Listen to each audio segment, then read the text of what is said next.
What foods should I avoid if I'm diabetic or obese? Is fruit good or bad for diabetes? Find out at the end of the video. Hello everyone and welcome to AI Health Talk 360, your YouTube channel that tackles all health topics, from the most taboo to the most common, with objectivity and good humor. Today, we're focusing on diabetics who want to know which foods to avoid. You may have already searched the internet for information and found conflicting data. In this video, I'll show you the 10 types of food to avoid. At the end, I'll tell you which fruits are good to eat when you have diabetes or obesity and which fruits you should avoid. Let's get started. Here's the list of foods to avoid. First food, breaded food. Nuggets, breaded fish, breaded turkeys, breaded cheese, etc. Why these particular foods? You'd think they'd be good meat, but unfortunately, breadcrumbs are high in carbohydrates. What's more, there's no fiber in this type of food, which causes a massive influx of sugar into the bloodstream. So, avoid foods with breadcrumbs, even homemade ones. Second food, fruit juices. Fruit juices are good for your health, but you should avoid them if you have diabetes or obesity.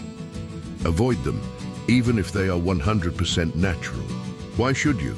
Because in these cases, you're getting a major sugar intake with no fiber to preserve it.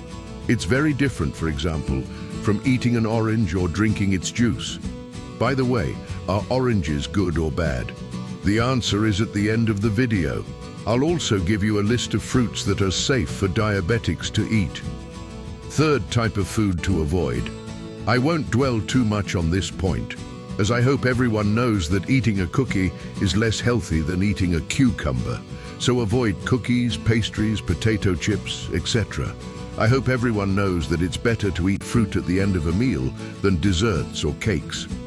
I also hope everyone knows that it's better to eat fruit at the end of a meal than desserts or cakes. Homemade cakes and desserts are also available. However, it is recommended not to eat them more than once a week, or even twice at most. The fourth type of food to avoid is ultra-processed foods. In other words, these are foods that have been so processed that food manufacturers often add sugar, fat, and lots of salt.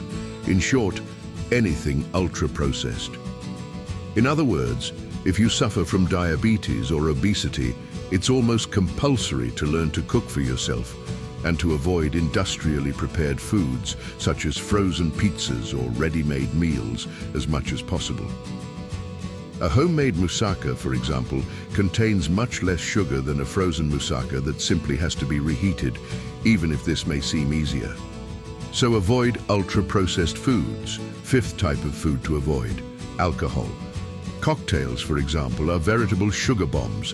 White wines, champagnes, roses, etc. contain more sugar than red wine. Try to avoid alcohol as much as possible and limit consumption unless you want to accompany other people from time to time. Just don't make a habit of it. That's all you need to remember from this section. Let's move on to the sixth type of food to avoid. White bread, white rice, white pasta, and classic semolina. Replace them with wholemeal bread, wholemeal pasta, etc.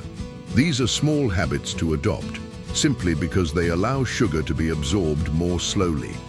The seventh food to avoid is likely to startle more than one person. Breakfast of bread and jam. Viennese pastries such as croissants or pain au chocolat with coffee in the morning. This type of combination is not bad in itself, but they are sugar bombs that arrive suddenly in the body, are absorbed into the bloodstream and cause a rapid and phenomenal rise in blood sugar levels.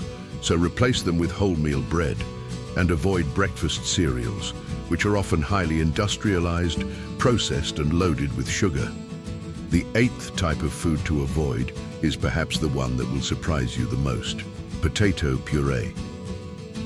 There's nothing more natural than mashed potatoes, but the potato itself is full of carbohydrates. And when you mash them, you lose virtually all the fiber. So here again, we have sugar explosions that go straight into the bloodstream. Ninth type of food, fruit. But which ones? I'm going to give you a list of fairly common and usual fruits, and for each of them, I'll indicate whether it's possible to eat them or not. In other words, you'll know whether it's a fruit to avoid or not. Are you ready? Let's get started. We start with something normally easy. Dried fruit, raisin, dried apricot, etc. The answer? No, because they're packed with sugar. Okay, they contain fiber, but they're packed with sugar, so they're part of the fruits to avoid. Apples? The answer? It's yes. It's low in sugar, so no problem, we can eat it. Oranges? The answer? It's yes, but not in juice.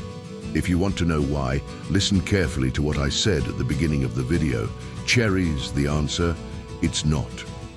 Unfortunately, I love cherries, but when you're diabetic or obese, you have to avoid foods that are too sweet. The banana? The answer? It's no.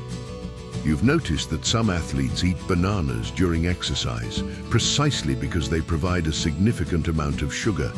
And so when you're making an intense sporting effort, you eat them. Fishing? The answer? It's yes.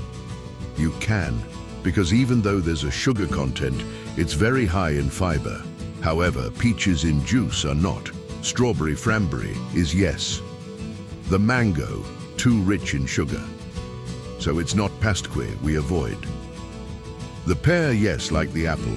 It contains a little more sugar, but it's also very rich in fiber. Now you know which fruits to eat and which to avoid.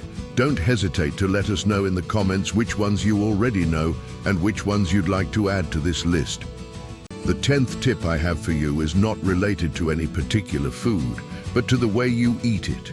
The closer the food is to its natural form, the better. That's why I advise you to eat fruit rather than drink fruit juice, and why I tell you to avoid ultra-processed foods, especially at certain times of the day.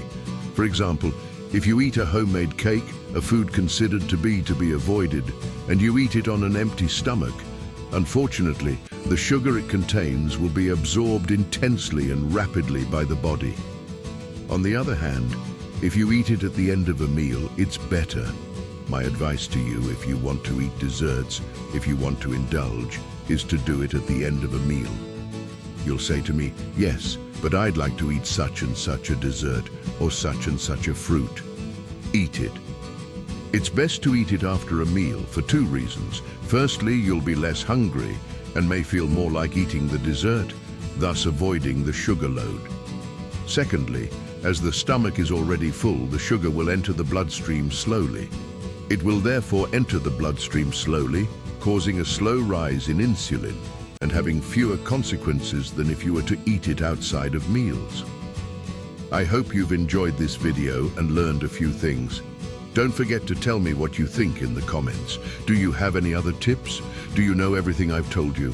Have you heard anything else you'd like me to expand on? In any case, don't forget to subscribe. I've got lots more videos for you. Take care and see you soon.